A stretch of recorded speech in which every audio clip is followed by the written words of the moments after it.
The sound came first, glass exploding behind my wife's head. 1 second she was standing in our hallway, one hand on her pregnant belly.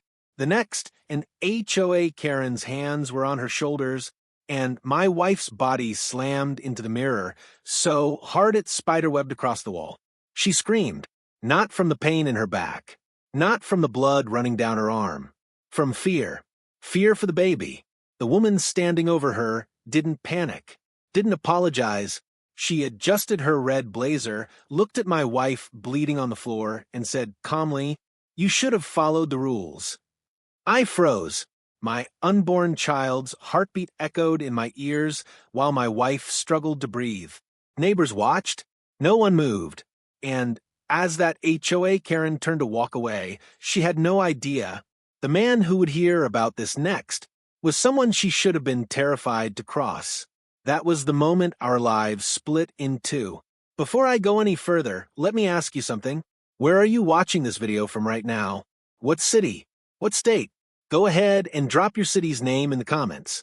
I read them all, and I want to know how far the story is traveling tonight. Now, before the story continues, take 1 second to subscribe to this channel. Not because of algorithms, not because of numbers, but because the stories told here are about real people, real pain, and real moments that change lives forever. If you've ever believed that power gets abused when no one is watching, you're in the right place. Because what you're about to hear isn't just an HOA nightmare. It's a story about silence, about entitlement, about how easily cruelty hides behind rules. At the time, my wife was 7 months pregnant. Every step she took was careful. Every breath was measured. We were counting days, arguing over baby names, and imagining a future that felt safe, boringly safe. We chose that neighborhood because it looked peaceful. Manicured lawns, smiling neighbors, a place where nothing bad was supposed to happen. That illusion didn't shatter all at once. It cracked slowly, like glass under pressure. It started with notes on our door, warnings written in bold ink, violations, fines, final notices, always signed by the same name, always delivered when I wasn't home. My wife tried to brush it off, telling me not to stress, telling me the baby could feel everything. I wish I had listened more closely, because by the time I realized this wasn't about rules at all, it was already too late. Now, let me take you back to the beginning, to the moment we first met the woman who would change everything. Before the mirror shattered, before the blood, before the silence that followed, there was peace. The kind of peace you don't question. The kind that feels permanent simply because nothing bad has happened yet. We lived in a quiet suburban neighborhood where mornings smelled like fresh-cut grass and evenings ended with porch lights flicking on in perfect unison.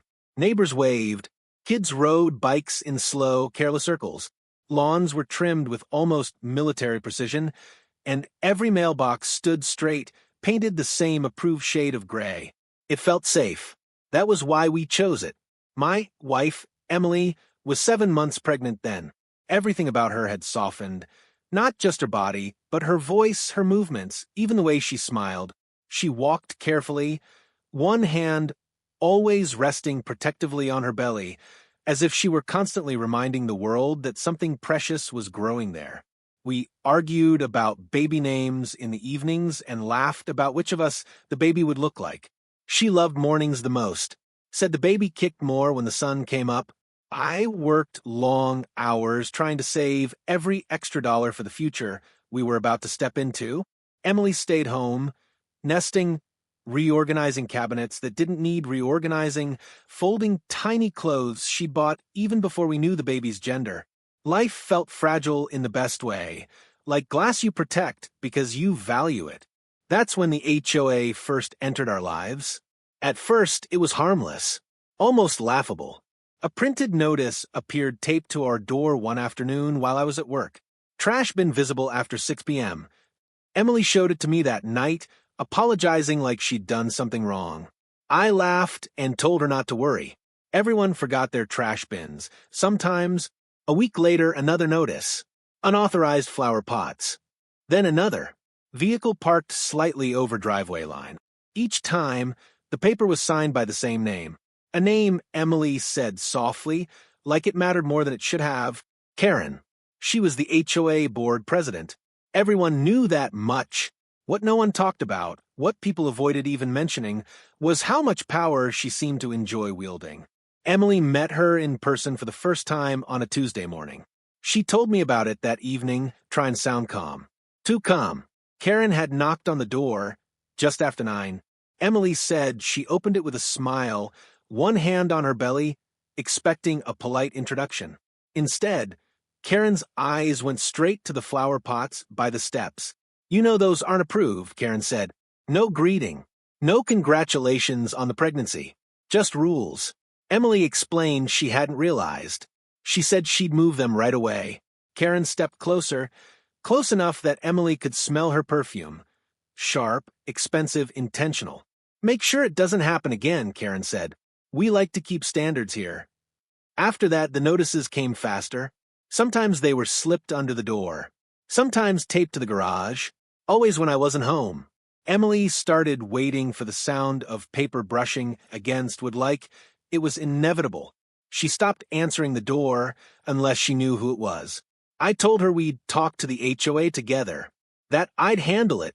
She nodded, but I could see the worry settling behind her eyes. Pregnancy already makes the world feel louder, heavier. Karen made it feel hostile. Then came the comments. Little things at first. "You should really be more careful walking around alone. Stress isn't good for pregnant women. Some people aren't cut out for neighborhoods like this."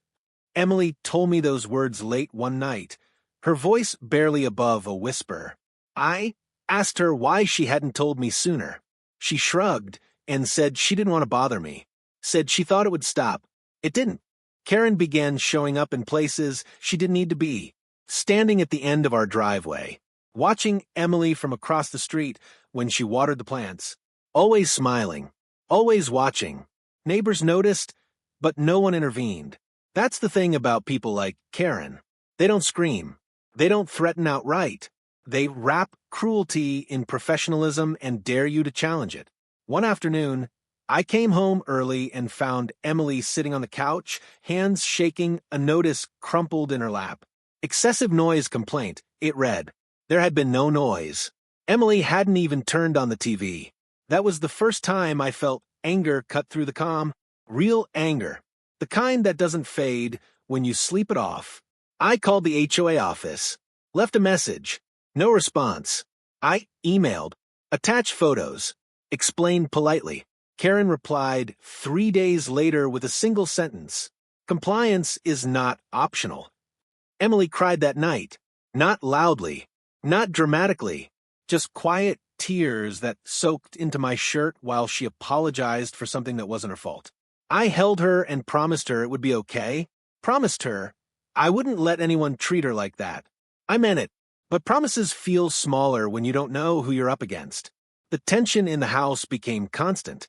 Emily flinched at every knock. She stopped going outside unless she had to. Her doctor warned her about stress levels, told her to rest more. Karen, meanwhile, seemed energized. The notices escalated. The tone sharpened. The warnings turned personal. Then one evening, as Emily handed me a new notice, I saw something different in her eyes. Fear. She knows something. Emily said quietly. Knows what? I asked. Emily hesitated. Looked away. I don't know, she said. But the way she looks at me, it's like she thinks I don't belong here. Like I shouldn't exist in this place. The next notice arrived the following morning.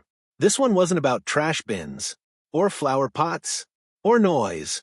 It was a formal violation demanding an immediate in-person meeting inside our home, signed once again by Karen. And that was the moment I realized this was no longer about rules at all. Karen scheduled the meeting for the following afternoon. Not at the HOA office. Not in a neutral space. In our home.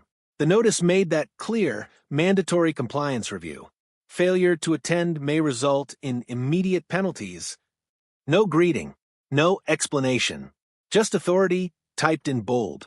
I took the afternoon off work. I wasn't going to let Emily face her alone again. Karen arrived exactly on time. Not a minute early. Not a second late. She stood on our porch in a pressed red blazer and black slacks, clipboard tucked under her arm like a badge. When I opened the door, she smiled, but it didn't reach her eyes. "Good," she said, stepping inside without waiting for an invitation. "You're both here." Emily stiffened beside me. Karen walked slowly through our living room, her heels clicking against the hardwood as if she were inspecting a property she already owned. She glanced at the walls, the couch, the framed ultrasound photo on the shelf. Her eyes lingered on that picture longer than necessary. "I see you've made yourself comfortable," she said. Emily spoke softly. "We live here." Karen turned, finally acknowledging her. Her gaze dropped, not to Emily's face, but to her belly. "You'd be surprised how many people think that," Karen replied. I stepped forward. "What is this about?" Karen flipped open her clipboard, pretending to scan papers she already knew by heart. Multiple violations, repeated noncompliance, failure to correct after written notice. Emily swallowed. "We fixed everything you asked us to." Karen smiled again. "According to you." She began listing complaints, some vague, some outright false. Emily listened in silence, her fingers digging into the fabric of her dress. When she tried to speak, Karen raised a hand. "Please," Karen said, her voice cold and controlled. "Let me finish." Something inside me snapped. "You don't get to talk to my wife like that," I said. "She's pregnant." Karen looked at me then, really looked at me. Her smile thinned. "That's not my concern," she said. "Rules apply equally to everyone." She closed the clipboard with a sharp snap. "This neighborhood has standards, and frankly, some people struggle to meet them." Emily's face went pale. "What does that mean?" she asked. Karen tilted her head. "It means stress-free environments require cooperation, and cooperation requires awareness of one's place." The room went quiet. Karen gathered her things and walked toward the door, stopping just before stepping outside. She turned back, her voice low enough that only Emily could hear. "For your own sake," Karen said, "I'd be very careful going forward." Then she left. After that, Karen stopped pretending. The fines doubled. Notices became threats. Warnings arrived stamped with red ink. Emily stopped sleeping through the night.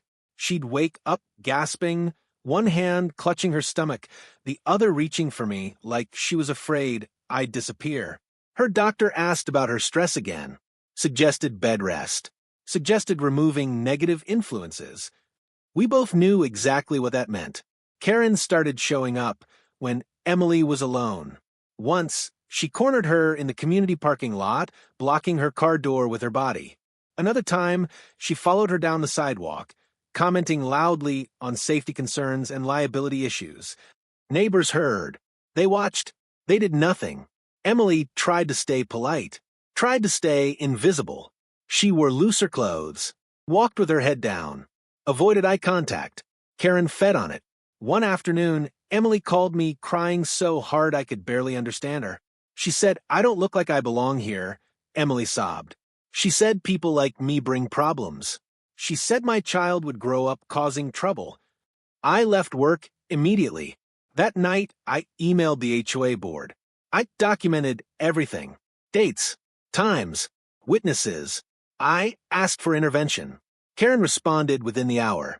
Further harassment claims will be considered defamation.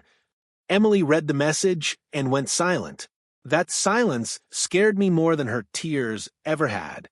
The next few days blurred together. Emily barely ate. Her hands shook when she held her phone. She flinched at the sound of Karen's heels anywhere near the house. And Karen knew it. On Friday morning, Emily found a final notice taped to the door. Not a fine, not a warning, an emergency compliance inspection, scheduled for that afternoon. Emily didn't call me right away. She sat on the couch, staring at the paper, feeling the baby kick, like it was trying to escape the fear filling the room. Karen arrived with no one else.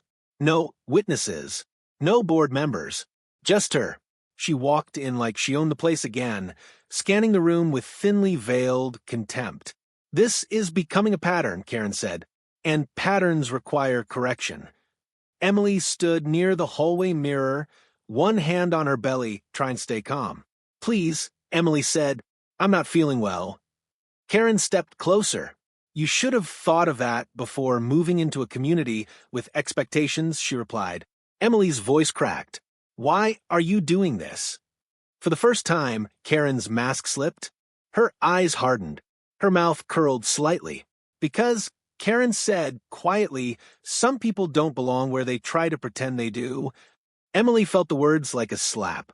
Karen leaned in, her voice dropping even lower. "And you should really learn to stay in your lane." Emily backed up instinctively. Her shoulder brushed the mirror. Karen smiled and took one more step forward. That was the moment everything crossed a line that could never be uncrossed. Karen's foot moved first, just a small step, casual, deliberate. Emily felt her body react before her mind could catch up. She tried to step back, but there was nowhere to go. The hallway narrowed behind her, the mirror cold against her shoulder blades. Her heart began to race, each beat loud enough to drown out everything else. "Please," Emily said again. "I'm pregnant." Karen didn't stop. She glanced briefly at Emily's belly, not with concern, but with irritation, as if the pregnancy itself were an inconvenience. "You should have thought about consequences," Karen said. "Actions have them." Emily raised her hands instinctively, palms out, trying to create space. The baby kicked hard, sharp enough to steal her breath. Fear surged through her chest, thick and suffocating. Karen leaned in, and then she shoved. It wasn't a dramatic push. It wasn't wild or emotional. It was controlled, calculated, two hands flat against Emily's shoulders, driving her backward with just enough force. Emily's back hit the mirror. The sound was violent. Glass cracked in an instant. Sharp, splitting explosive. A spiderweb of fractures raced across the surface, spreading outward from the point of impact. For half a second, the mirror held. Then it gave way. Shards rained down around Emily as she screamed. Pain tore through her spine. Her arms sliced against broken glass as she tried to steady herself. She slipped, her legs giving out beneath her, and collapsed to the floor in a tangle of blood, glass, and terror. Her scream wasn't loud for long. It broke into sobs, panicked, breathless sobs, as her hands flew to her stomach. "No, no, no, no," she gasped. "Please, please be okay." Karen stepped back. She looked at the shattered mirror, at the blood pooling on the floor, at Emily curled over her belly, shaking. Karen's face didn't change. She adjusted her blazer, smoothed her sleeves. "This is what happens when people refuse to comply," she said calmly. Emily tried to sit up. Pain shot through her back, down her legs. Her vision blurred. Her arm throbbed where glass had cut her skin. Blood soaked into the carpet. The baby kicked again, or maybe it didn't. Emily couldn't tell. That terrified her more than anything else. I can't feel," Emily whispered, her voice cracking. Karen glanced at her watch. "I'll document this as an accident," she said. "You should probably call someone." She turned toward the door. That was when I walked in. I had left work early. A feeling I couldn't explain had followed me all the way home, a pressure in my chest that refused to ease. I unlocked the door and stepped inside and saw my wife on the floor. Blood. Glass. Her hands shaking over her stomach. I don't remember shouting, but my throat burned as if I had. "What did you do?" I screamed. Karen froze. Slowly, she turned to face me. "There was a fall," she said flatly. "These things happen." I dropped to my knees beside Emily, my hands hovering, afraid to touch her, afraid to hurt her more. "Emily," I whispered. "Talk to me." Her eyes found mine, wide with terror. "The baby," she said. "I don't know if." I grabbed my phone with shaking hands and called 911. Karen rolled her eyes. "Make sure you mention she's been under stress," she said. "Stress can cause clumsiness." I stood up so fast my vision darkened. "You need to leave," I said. "Now." Karen looked me up and down. For the first time, something like hesitation flickered across her face, but it vanished just as quickly. "I'll be filing a report," she said. "This will complicate things for you." She walked out, stepping carefully around the broken glass, as if she were the victim of an inconvenience. Emily cried, quietly while we waited for the ambulance. Each minute felt like an hour. I held her hand, whispering to her, counting her breaths, praying I could still hear the baby's heartbeat when help arrived. The sirens finally cut through the air. Paramedics rushed in, their movements fast and practiced. They lifted Emily gently onto a stretcher, asking questions I struggled to answer. One of them glanced at the mirror, at the blood, at the glass. This wasn't a simple fall, he muttered. Karen stood outside when they wheeled Emily past her. She watched with arms crossed, expression tight, lips pressed thin. Emily met her eyes as she was taken out. Karen didn't look away. At the hospital, doctors ran tests immediately.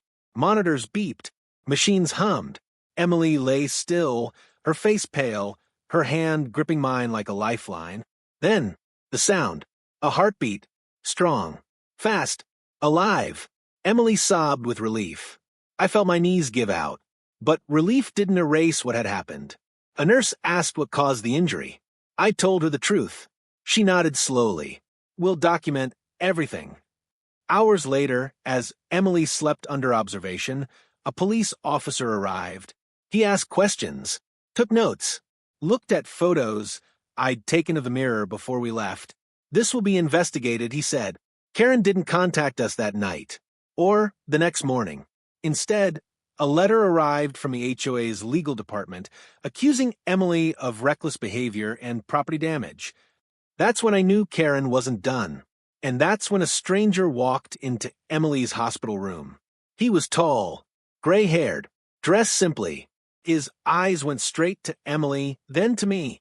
I'm here about the incident, he said quietly. Who are you? I asked. He looked at Emily with a softness I hadn't seen in anyone else that day. I'm her father, he said, and suddenly everything changed. Emily hadn't spoken in hours. She lay in the hospital bed, exhausted, one hand resting protectively over her belly, the other limp at her side. The room smelled like antiseptic and quiet fear. Machines beeped steadily, a reminder that for now, at least, the baby was still alive. When the man said those words, I'm her father, Emily's eyes snapped open. For a moment, she didn't breathe. Neither did I. The man stood still, as if afraid that moving too quickly might break something fragile. He was in his late 60s, maybe early 70s. His hair was silver, neatly combed. His posture was straight, disciplined, the kind you didn't develop by accident.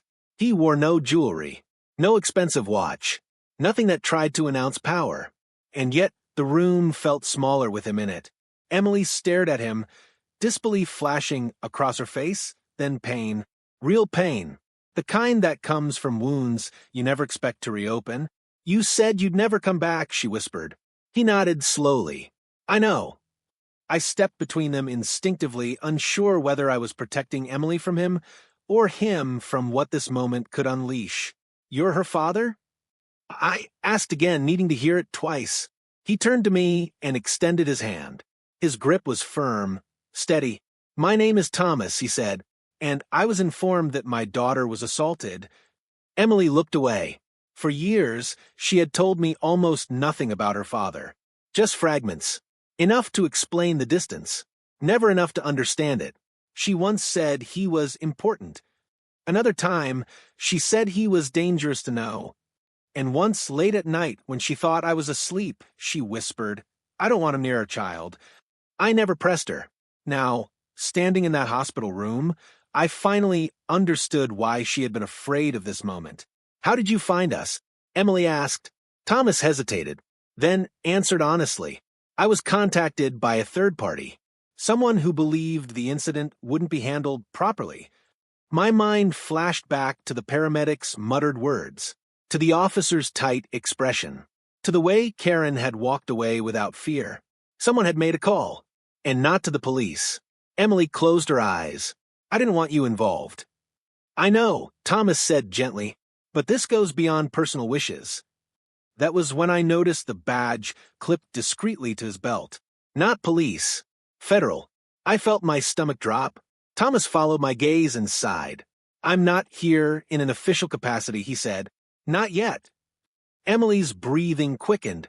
No, she said. You promised. You promised you'd stay out of my life. I promised to stay away, he corrected. I didn't promise to stay silent if someone hurt you.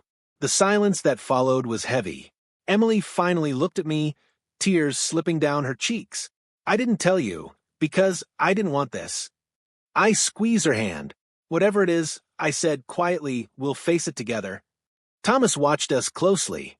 Something unreadable crossed his face. Tell him, he said softly to Emily. She shook her head. Not now. Thomas nodded. All right. He turned to me again. I need to ask you something, he said. Did the woman who did this, Karen, ever suggest that your wife didn't belong here? I didn't hesitate. Yes. Did she reference status? Class? Background? Yes. Thomas exhaled slowly. She knows who Emily is, he said. Emily's eyes widened. No, she doesn't. She does, Thomas replied. Or at least she suspects. I felt anger surge through me again. Who exactly are you? Thomas straightened. For 30 years, he said, I worked in federal oversight, housing compliance, civil rights enforcement, HOA corruption investigations, abuse of authority. The words landed like blows. And Karen? I asked. Thomas's jaw tightened. Karen has been on a watch list for a long time. Emily's breath caught. You said you weren't involved anymore. I'm not, he said, but my name still opens doors, and my silence still carries weight. He looked at Emily's bandaged arm, at the faint bruising along her back. And someone crossed the line, he said. A nurse knocked lightly and stepped in, reminding us Emily needed rest. Thomas nodded and took a step back. I won't stay long, he said, but I need you both to understand something. He leaned in slightly, lowering his voice. What happened in your hallway wasn't a mistake, he said. It was a test. A test for what? I asked to see how much power Karen could exercise without consequence. Emily swallowed hard. And now, she asked. Thomas's eyes hardened. Now, he said, she's going to learn exactly who she put her hands on. He left shortly after, promising to return the next day. When the door closed behind him, Emily finally broke. She cried harder than I'd ever seen her cry. Years of fear, secrecy, and buried trauma spilled out all at once. I held her while she told me pieces of the past she'd never shared, about growing up under scrutiny, about moving constantly, about learning early that power attracts predators. I just wanted a normal life, she whispered. I thought if I stayed quiet, no one would notice. I kissed her forehead. You didn't do anything wrong. Outside the room, down the hall, I saw Thomas speaking quietly into his phone. His voice was calm, controlled, but his words made my blood run cold. Yes, he said, it's her. And yes, Karen was involved. A pause. No, he continued. We're not waiting. He ended the call and looked up. His eyes met mine through the glass, and in that moment I knew Karen's world was about to collapse. Karen didn't see it coming. That was the thing that surprised me most as everything began to unravel. Not her denial, not her cruelty, not even her arrogance. It was the certainty she carried, the absolute confidence that nothing and no one could touch her. By the time Thomas returned the next morning, the tone of the hospital floor had already shifted. Nurses spoke more carefully. Security lingered longer. A hospital administrator stopped by Emily's room just to check in. It wasn't coincidence. It was movement.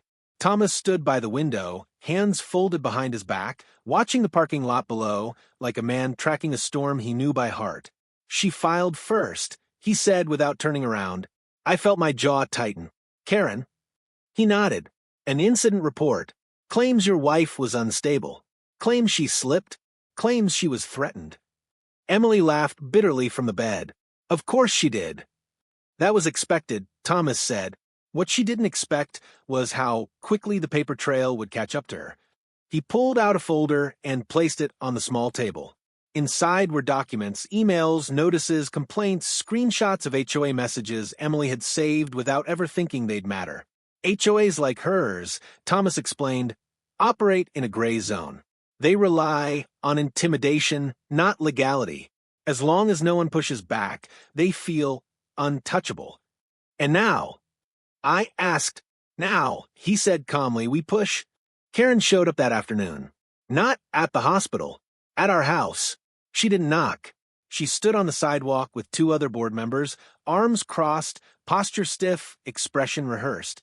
I watched from across the street as police cars pulled in behind them. Unmarked, but unmistakable. Karen's head snapped toward the sound. Confusion flickered across her face for the first time. An officer approached her, calm but firm. Another walked straight past her and into the house. A third stood by, hand resting casually near his belt. Karen straightened. What is this about? Ma'am, the officer said, we're here regarding an incident report and a possible violation of civil statutes. Karen laughed, actually laughed. You can't be serious, she said. This is an HOA matter. The officer didn't smile. It stopped being that yesterday, he replied. Within minutes, Karen's confidence began to crack. The officers asked questions she hadn't prepared for. Referenced complaints she didn't know were documented. Mentioned names she hadn't heard spoken aloud in years. One of the board members stepped back, pale. Another quietly removed herself entirely. Karen's phone buzzed. She glanced at it, and her face drained of color. Caller ID, unknown. She answered with forced calm. Hello? Her voice changed after the first sentence she heard. Yes, she said. This is Karen. A pause. I don't understand. Her eyes darted toward the officers, toward the house, toward the neighbors who had begun to gather, whispering, watching. No, she said sharply. You can't just... Another pause. Her voice dropped. Who? Whatever name was spoken on the other end hit her like a punch.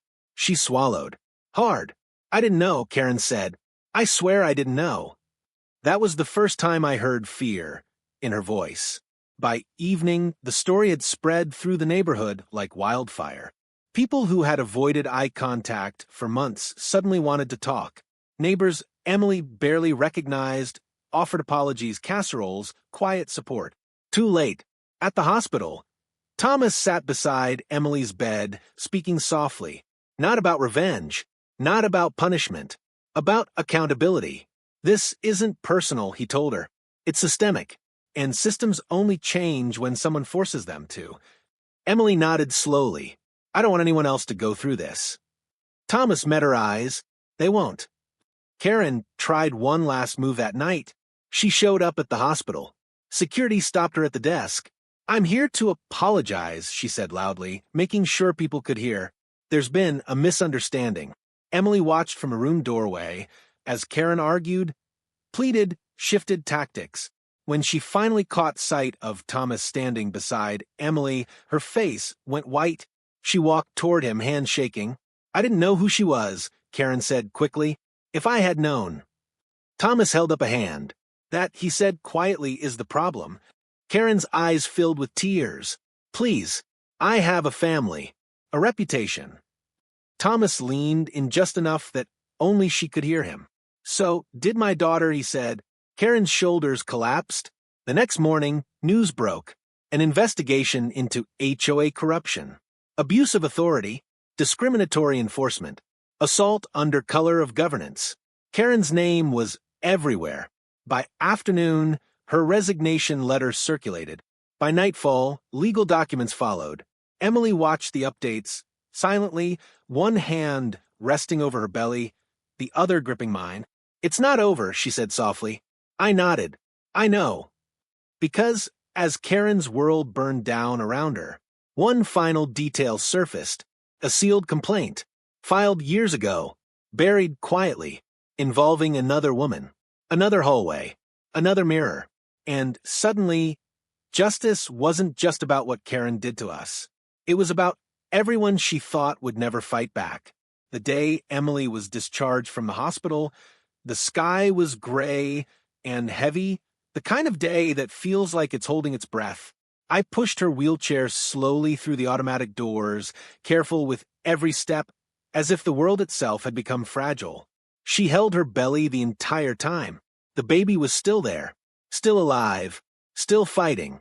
and somehow that made everything else feel both unbearable and necessary. Karen's name was no longer whispered in the neighborhood.